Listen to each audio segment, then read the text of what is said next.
మనందరము చక్కగా మనము శివభక్తులము. మనందరము చక్కగా అమ్మవారి యొక్క భక్తులము.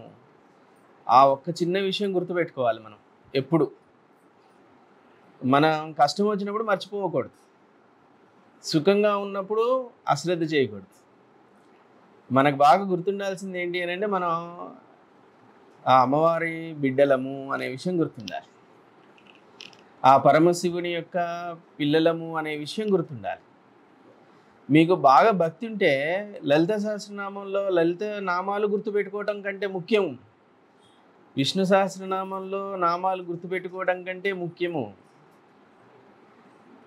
దేవీ కవచంలో మంత్రాలు గుర్తుపెట్టుకోవడం కంటే ముఖ్యము. ఏంటి అంటే మీరు ఆ అమ్మవారికి శివుడికి ఇష్టమైన పిల్లలు అనే విషయం గుర్తుపెట్టుకోవాలి కదా. మనకి అమ్మవారు అనగానే అనుభూతి కలుగుతుందో లేదో తెలియదు. అమ్మ అంటే కలుగుతుంది కదా. అమ్మవారు అనగానే కాస్త దూరంగా అనిపిస్తుంటుంది. అమ్మ అంటే మనమ్మలాగానే మనమ్మలాగానే అమ్మవారిని అనుకోగలిగాం అనుకోండి, మనకు ఒక మంచి అనుభూతి వస్తుంది. మీకు అమ్మ అంటే కదులుతుంది. అమ్మవారు అనగానే మనకు సంబంధించి కాదేమో, ఒక పురోహితుడో పంతులు వారో కూర్చుని అర్చన చేసి మనకు కాస్త కుంకుమ ఇస్తే తీసుకొని వచ్చి దండం పెట్టుకుని వచ్చేవాళ్ళమే తప్ప మనకి అమ్మవారికి మధ్యలో ఏదో దూరం ఉంది, గ్యాప్ ఉంది అన్న ఆలోచన రావచ్చేమో. కానీ మీకు అమ్మవారికి అసలు ఏ విధమైనటువంటి గ్యాప్ లేదు. నిజం చెప్పాలి అని అంటే ఆడవాళ్ళైనా మగవాళ్ళైనా సరే అమ్మవారి స్వరూపాలే. భూమి మీద స్త్రీ పురుష రూపాలు ఉన్నాయి, కానీ రూపంలో స్త్రీ పురుషులు అనే వ్యత్యాసం ఉన్నది, కానీ భూమి మీద ఉన్న ప్రతి పదార్థం అమ్మవారే. అది మర్చిపోకూడదు. మనకి ఏం గుర్తుండాలి అని అంటే అమ్మవారికి సంబంధించిన శాస్త్ర సంబంధమైన విషయాలు అవి కాదు గుర్తుండాల్సింది. అవి మనము పనిగట్టుకుని నేర్చుకుని ఎవరైతే ఆ మంత్రం చదువుతుంటారో వాళ్ళకి మాత్రమే అమ్మవారు దగ్గరగా ఉన్నారనుకోకండి. మీకు అమ్మవారు మహామహా ఉపాసన చేసే వాళ్ళకి, దేవి ఉపాసన తీవ్రంగా చేసే వాళ్ళకి అమ్మవారు ఎటువంటి అనుగ్రహాన్ని అయితే ఇస్తున్నారో, వారికి ఎంతైతే దగ్గరగా ఉంటున్నారో అమ్మవారు, అంతటి దగ్గరగా మీకు కూడా ఉండేటువంటి ఒకే ఒక చిన్న ఉపాసన ఏంటి అని అంటే నేను అమ్మవారి యొక్క బిడ్డనే అనే ఒక్క విషయాన్ని మనసులో నిలుపుకొని ఉండండి చాలు. నేను అమ్మవారి యొక్క బిడ్డనే. మీరు అమ్మవారి యొక్క బిడ్డ అయి ఉంటే, ఆ అనుభూతి మీలో ఏర్పడితే, ఆ ఒక్క ధ్యాస మీలో నిలబడితే నిజంగా మీరు దైవాన్ని నమ్ముతుండే చూడండి, ఆ అమ్మవారు ఎంతటి శక్తివంతురాలు అని అంటే సమస్త లోకాలకి మహారాణి ఆమె. అసలు ఆ భావన మనలో కలగకపోతే ఇన్ని రోజులు మనకు భక్తి లేదని అర్థం. సమస్త లోకాలకి సమస్త జీవరాశికి నాయకురాలు ఆమె. ఆమె ఆధీనంలోనే అన్నీ ఉన్నాయి. గ్రహాలు, నక్షత్రాలు, భువన భాండాలు అన్నీ కూడా, సమస్త లోకాలు కూడా ఆమె కన్నుసన్నల్లోనే నిర్వహించబడుతూ ఉన్నాయి. అటువంటి అమ్మకి మనం బిడ్డలం అనుకోండి, మనం ఎంత ధైర్యంగా ఉండాలి. ఆ అనుభూతి మీరు పొందితే మీలో ఉన్న భయాలన్నీ కొట్టుకుపోతాయి. మీరు ఏ భయం అయితే పొందుతున్నారో, అనారోగ్యం అనే భయము, ఆర్థిక ఇబ్బంది అనే భయము, కుటుంబ సంబంధమైన భయము, పిల్లలు అనేటువంటి భయము, వాళ్ళ భవిష్యత్తుకు సంబంధించిన భయము, మీ ఉద్యోగాలకు సంబంధించిన భయము, ఇలా మీ వృద్ధాప్యానికి సంబంధించిన భయము, ఈ భయాలన్నీ ఏవైతే ఉన్నాయో మీరు ఒకే ఒక ఉపాసన మార్గంతో వాటన్నిటినీ తుడిచివేయగలరు. ఏంటి ఆ ఉపాసన అంటే, నేను ఆ అమ్మ యొక్క బిడ్డనే అనే అనుభూతిని పెంచుకోవాలి మీరు. అది కలగకుండా విగ్రహంలో ఉన్న అమ్మవారే అమ్మవారు ఆమెకి ఫలానా పుష్పం ఇష్టమట, ఫలానా కుంకుమ ఇష్టమట, ఫలానా ఇదట, అంతవరకే మనం ఒక ఆలోచిస్తూ అంతవరకే చేస్తూ ఉండేటట్టయితే అది పెద్ద ప్రయోజనాన్ని ఇవ్వదు. మీకు అనుభూతి ఎక్కడ కలగాలంటే మా అమ్మ. మీ అమ్మగారు ఎంపీ అనుకోండి, ఒక సాధారణమైన ఒక ప్రాంతానికి ఒక రాజకీయ నాయకురాలు అంటేనే మీకు చాలా బలం వచ్చేసినట్టు ఉంటుంది, అవునా? ఎంపీ అవుద్దండి, మీ ప్రాంతానికి కౌన్సిలర్ అనుకోండి, వార్డు కౌన్సిలర్ అనుకోండి, మీకేమనిపిస్తుంది? మాకు చాలా బలం ఉందనిపిస్తుంది. మీరు చాలా విషయాలకు భయపడరు, ధైర్యంగా ఉంటారు, ధైర్యంగా నిలబడి ముందుకెళ్తారు.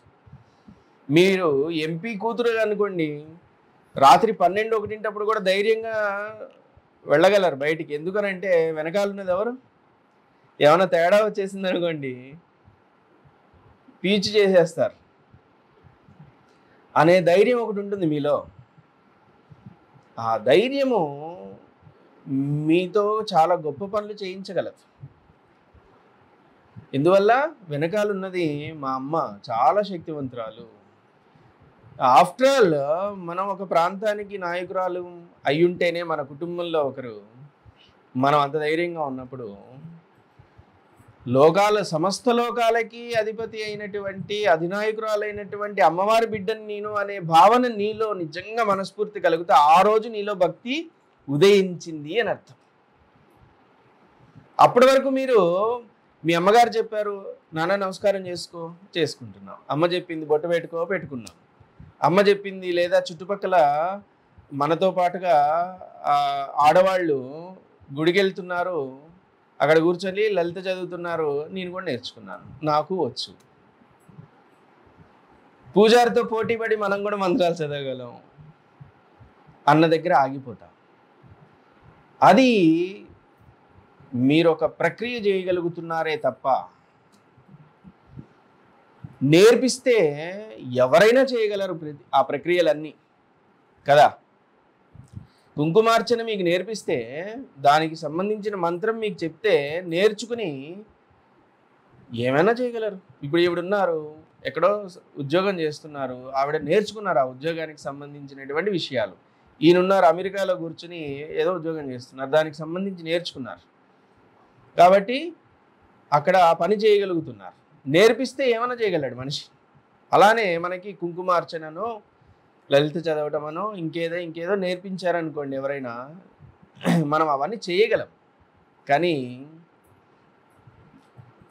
అవి మెకానికల్గా ఎంతైనా చేయగలం, కానీ అవి చేసినంత మాత్రాన భక్తులేనా అని అనుకోకూడదు. నేర్పించడం వల్ల చేయగలుగుతున్నారు అంతే. కానీ నిజంగా భక్తి ఎప్పుడు మొదలవుతుంది అని అంటే, మీ హృదయాల్లో భక్తి ఎప్పుడు ప్రారంభమవుతుంది అని అంటే, మీకు మనస్ఫూర్తిగా ఒళ్ళు పులకరించిపోవాలి మా అమ్మ అని. మీరంత స్పష్టంగా అనుభూతి చెందగలిగిన మా అమ్మ. అది కల్పించడం కోసమే మనకి గుళ్ళో అమ్మవారి యొక్క విగ్రహానికి మన పెద్దమ్మలాగా తయారు చేసి పెడతారు రూపం. పట్టు వస్త్రాలు కట్టి, పట్టు చీరలు కట్టి, ముక్కు పుడక పెట్టేసి, చక్కటి అలంకరణ చేసి మనకి చూపిస్తూ ఉంటారు. ఎందుకంటే మా అమ్మ చాలా అందంగా ఉంది అని అనిపించాలి మనకి. సౌందర్య లహరి అంతా కూడా ఏంటి అని అంటే, మీకు ముల్లోకాల నేలేటువంటి ఆ జగన్మాత మీ అమ్మ అని చెప్పడం ఆ సౌందర్య లహరి యొక్క ఉద్దేశం. సౌందర్య లహరి మొత్తాన్ని పారాయణ చేయగలరేమో కానీ అనుభూతి, మీకు నిజంగా భక్తి ఉంటేనే మీలో అనుభూతి కలుగుతుంది. ఆ అనుభూతికి మీరు గురవ్వాలి మా అమ్మ. మహాలోకాలన్నిటికీ, తపోలోకాలన్నిటికీ,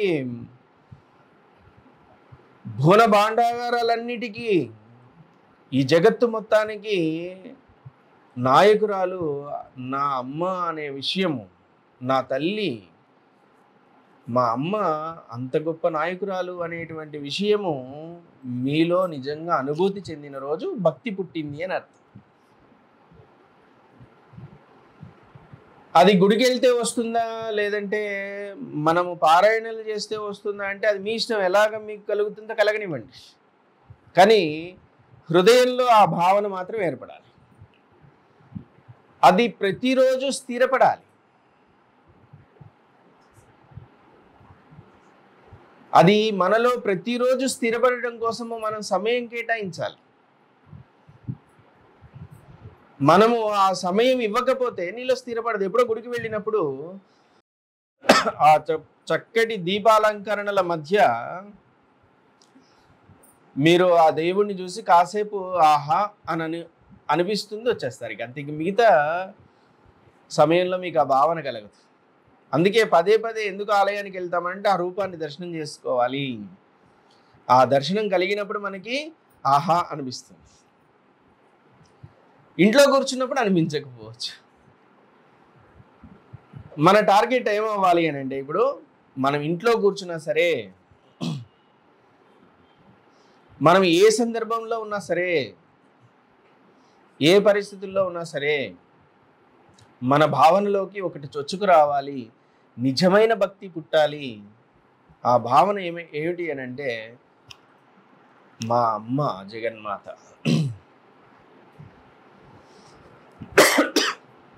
మా అమ్మ జగన్మాత అనేటువంటి భావన మీలో కలగాలి.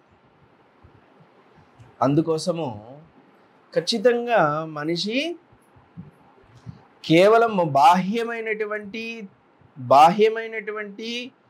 గుడి, బాహ్యమైనటువంటి వ్యవహారాలపై మాత్రమే ఆధారపడకుండా ఆంతరంగికంగా ఆ భావన పొందేందుకు మనిషి కృషి చేయాలి, సాధన చేయాలి.